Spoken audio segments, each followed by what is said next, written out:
श्री महागणपति पूजन के उपरांत कलश, शंख,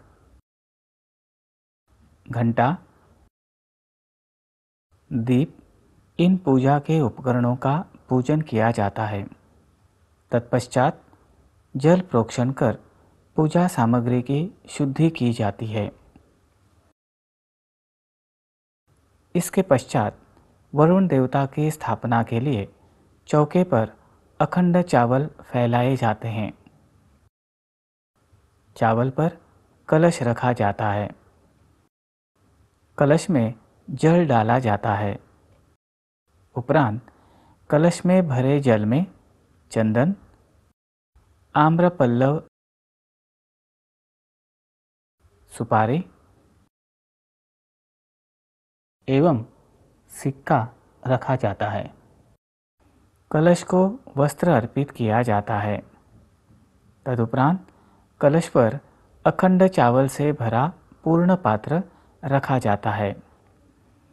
इस पूर्ण पात्र में रखे चावल पर कुमकुम से अष्टदल कमल बनाया होता है। कलश को अक्षत समर्पित कर उसमें वरुण देवता का आवाहन किया जाता है। उपरांत चंदन, हल्दी, कुमकुम, अक्षत एवं पुष्प अर्पित कर पूजन किया जाता है। पूजन करने के उपरांत चावल से भरे पूर्ण पात्र पर अक्षत अर्पित कर सर्व देवताओं का आवाहन किया जाता है। अष्टदल कमल के कारण उस स्थान पर शक्ति के स्पंदनों का निर्माण होता है। ये शक्ति के स्पंदन सर्व दिशाओं में प्रक्षेपित होते हैं। इस प्रकार पूर्ण पात्र में बना अष्टदल कमल यंत्र के समान कार्य करता है। अब हम समझ लेते हैं श्री लक्ष्मी तथा कुबेर का आवाहन एवं पूजन। कलश पर रखे पूर्ण पात्र में श्री लक्ष्मी की मूर्ति रखी जाती है। उसके निकट द्रव्य निधि रखा जाता है। उपरांत अक्षत अर्पित कर ध्यान मंत्र बोलते हुए मूर्ति में श्री लक्ष्मी तथा द्रव्य निधि पर कुबेर का आवाहन किया जाता है। उपरांत श्री लक्ष्मी की मूर्ति एवं द्रव्य निधि स्वरूप कुबेर को अभिषेक करने हेतु ताम्र पात्र में रखा जाता है। अब श्री लक्ष्मी एवं कुबेर को आचमनी से जल छोड़कर पाद्य, अर्घ्य,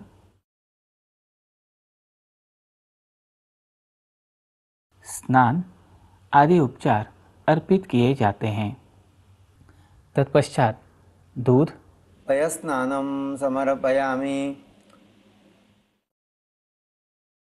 दही, श्री लक्ष्मी कुबेराभ्यां नमः। दधिस्नानं समर्पयामि।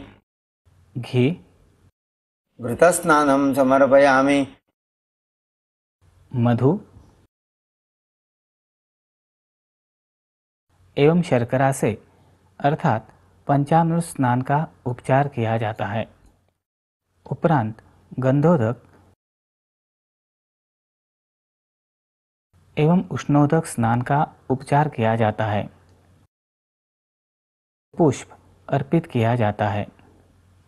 श्री लक्ष्मी व कुबेर को अभिषेक किया जाता है। ीं लक्ष्मीं जातवेदो मावः तां मावोह जातवेदो लक्ष्मीमनोपगामिनीं यस्यां हिरण्यं विन्देयं गाम।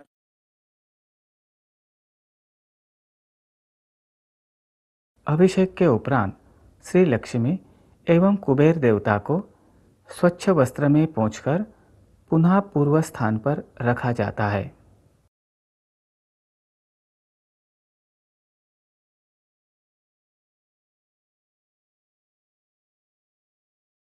उपरांत वस्त्र, वस्त्रार्थे कार्पासनिर्मिते वस्त्रं समर्पयामि। कुबेराभ्यां नमः। यज्ञोपवीतं समर्पयामि। गंध, ईश्वरीं सर्वभूतानां तामिहोपौवये श्रियम् ॐ तस्मा। हल्दी, कुमकुम, कंकणादि सौभाग्य अलंकार,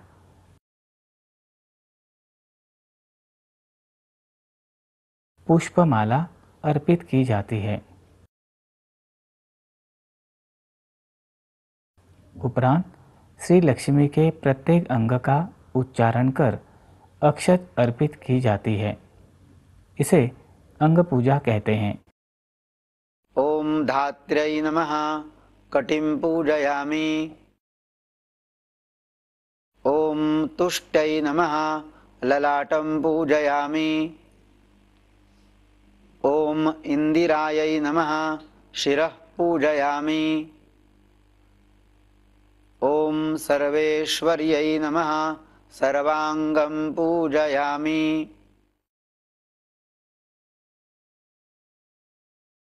तदुपरांत श्री लक्ष्मी की पत्र पूजा की जाती है। इसमें 16 विभिन्न वृक्षों के पत्र अर्पित किए जाते हैं। ॐ पद्मायै नमः। तुलसीपत्रं समर्पयामि। ॐ धात्र्यै नमः। बिल्वपत्रं समर्पयामि।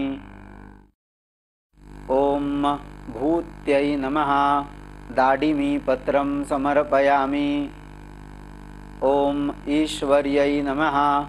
अगस्त्यपत्रं समर्पयामि। श्री लक्ष्मी देवी के पूजन में धनिया, बतासे, चावल की खिले, गुड़, इनके साथ लौंग, इलायची, दूध आदि से बनाए खोए का उपयोग अनिवार्य होता है। इन घटकों में से प्रत्येक घटक का कार्य भिन्न होता है। एक, लौंग तमोगुण का नाश करती है। 2, इलायची रजोगुण का नाश करती है। और 3, दूध एवं शक्कर सत्वगुण में वृद्धि करते हैं। यही कारण है कि इन घटकों को त्रिगुणावतार कहते हैं। अंत में देवी की आरती उतारकर मंत्र पुष्पांजलि अर्पित की जाती है। मंत्रपुष्पांजलिं समर्पयामि। हमने श्री लक्ष्मी पूजन की कृति समझ ली। दीपावली के दिन श्री लक्ष्मी पूजन करने से सूक्ष्म स्तर पर होने वाली प्रक्रिया समझ लेते हैं। हिंदू जनजागृति समिति की सूक्ष्म चित्रकार साधिका कुमारी प्रियंका लोटलीकर जी द्वारा चित्रित एक सूक्ष्म चित्र द्वारा लक्ष्मी पूजन के सूक्ष्म परिणाम पूजा करने वाले पति पत्नी दोनों पर होता है, परंतु सुविधा हेतु चित्र में एक ही व्यक्ति पर दर्शाए हैं। श्री लक्ष्मी का स्मरण कर भाव सहित पूजन करने से पूजक में भाव का वलय निर्मित होता है। श्री लक्ष्मी जी की प्रतिमा एवं कुबेर जी के प्रतीक स्वरूप स्थापित सिक्कों में ईश्वरीय तत्व का प्रवाह आकृष्ट होता है और उनमें ईश्वरीय तत्व का वलय निर्मित होता है। शक्ति का प्रवाह श्री लक्ष्मी जी की प्रतिमा में आकृष्ट होता है और उसका वलय निर्मित होता है।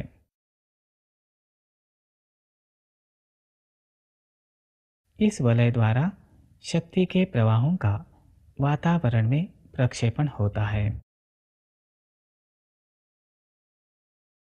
शक्ति के ये प्रवाह पूजक की ओर भी प्रक्षेपित होते हैं और पूजक में उसका वलय निर्मित होता है। शक्ति के कण पूजक के देह में और वातावरण में संचारित होते हैं।